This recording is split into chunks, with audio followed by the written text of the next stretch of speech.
सरस्वती जी और उनकी बहू रश्मि के बीच एक दिन बहस छिड़ जाती है। आखिर किसका काम ज्यादा आसान है, बहू का या सास का? माँ जी, सास को काम ही क्या है, आपके सारे काम उंगलियों पे तो हो जाते हैं।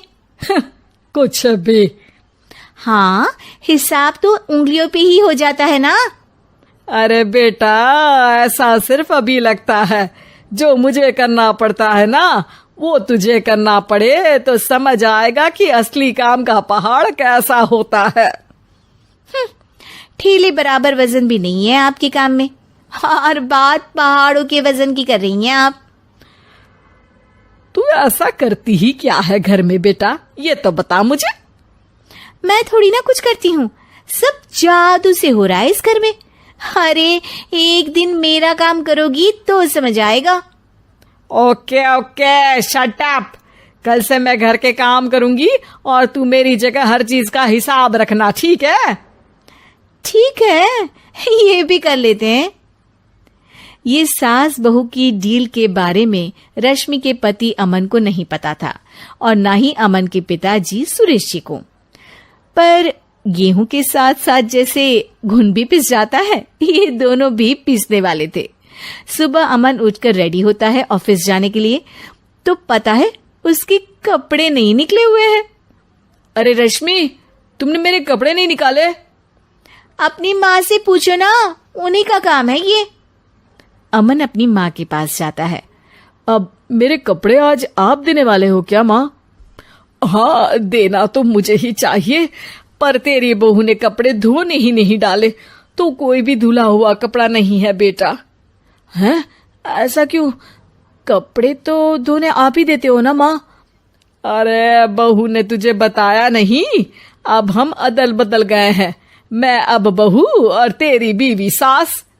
अमन परेशान हो गया। वो बिना इस्त्री के कपड़े पहनकर ऑफिस चला गया।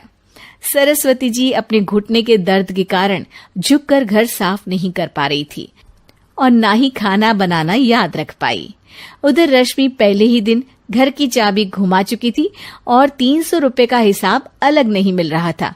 पर दोनों का ही घमंड कैलाश पर्वत से भी बड़ा था और दोनों ही खेमे एक दूसरे की बात मानने को बिल्कुल तैयार नहीं थे। शाम को जब सुरेश जी और अमन खाना खाने बैठते हैं तो सरस्वती जी उनके सामने गाजर और पपीते लाकर रख देती हैं। अरे माँ, ये क्या है? ख्याली पुलाव के साथ सलाद।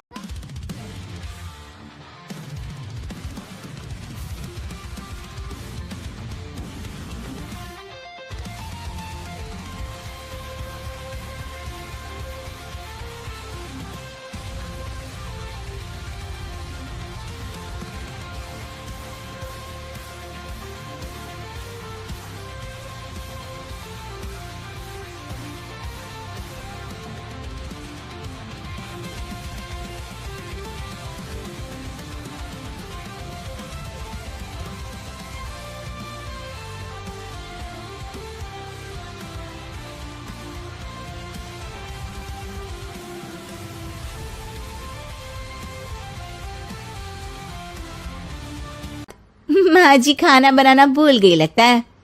अरे एक एक चमन्नी का हिसाब है मेरे पास, खाना बनाना कैसे भूल जाऊंगी? ये तो मैंने पढ़ा था कि फल फ्रूट खाने से सेहत अच्छी रहती है, इसीलिए ये ले, एक फल खा ले। रात को सुरेश जी और अमन अपनी मीटिंग बिठाते हैं अकेले में।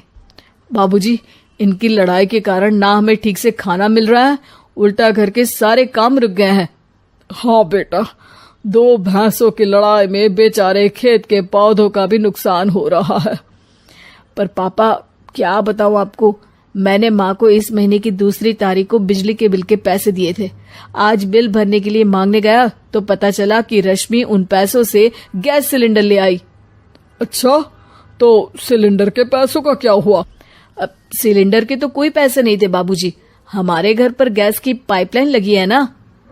बेटा, इन दोनों का कुछ करना पड़ेगा, नहीं तो अपने घमंड के चक्कर में पूरा घर बर्बाद कर डालेंगे ये दोनों। अमन और सुरेश जी काफी सोच विचार के बाद एक निष्कर्ष पर पहुंचते हैं। रात ही को दोनों अपनी पत्नियों की अलमारी से नई साड़ी निकालते हैं और सुबह जब रश्मि और सरस्वती जी उठते हैं तो देखते हैं कि दोनों पति साड़ी पहनकर चढ़ाव पर सब्जियां काट रहे हैं। अरे ये सब क्या हो रहा है? क्या हो रहा है मतलब? आप दोनों अदल बदल हो सकते हो तो हम क्यों नहीं? अरे क्या मतलब? नहीं नहीं, मेरी भी बचपन से किसी की बहू बनने की इच्छा थी, तो आज से सरस्वती तुम बड़ी बहू, मैं मिडल बहू और अमन छोटी बहू। अरे लेकिन सब घर पर बैठ जाएंगे तो कमाएगा कौन? ये घर कैसे चलेगा? अब वो तो भैया या बाकी लोग जाने, अब हमने भी अदल बदल कर ही लिया है तो कुछ नहीं हो सकता।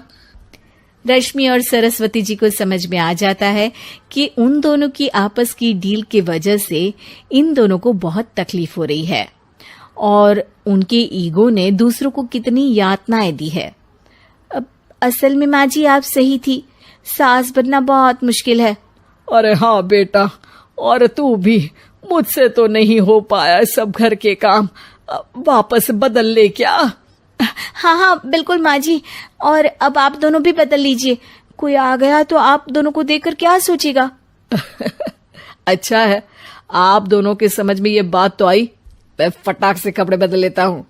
अरे रुक जा बेटा, एक फोटो ले लेती हूँ तेरी, मेरी बेटी होती तो तेरे जैसी ही दिखती साड़ी में। और मेरा फोटो नहीं लोगी?